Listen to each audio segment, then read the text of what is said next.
Right, so yesterday was the protest and the marches, and like I said, they really didn't get the numbers they needed to get out there.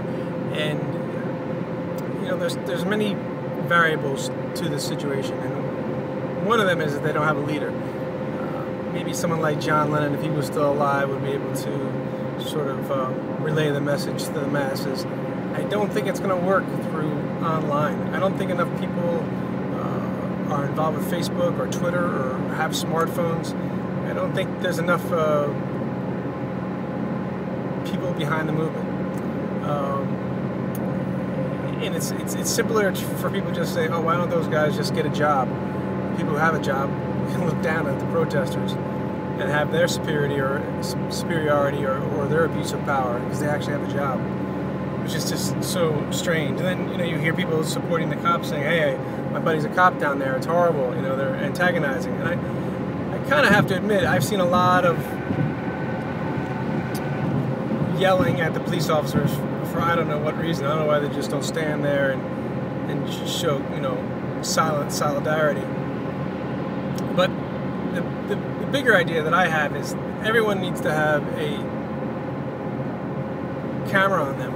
And I just saw in the paper where you can buy this camera that hooks in your ear. It looks just like a Bluetooth earpiece, and it will stream live, and it will also store video as well. And that's really important because everybody tells a different story about what's happening down there. You hear so many different abuses of power. You hear lawyers, judges, cops being abused, and you know, there's got to be a way to record that, hand it off to someone else so that it can be shown. But again, I don't think this movement takes off until more people have smartphones, look for alternative news sources, and don't listen to the common phrases of "get a job" or "they're hippies" or "they're bums."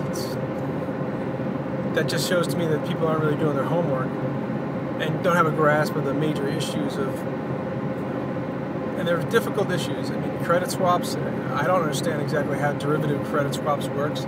I know that computers came along, made it very complicated to trade these derivative swaps, which were really loans, leveraged loans. Even to explain it is boring, but it was done in a very high-tech way, and it created a bubble and it burst.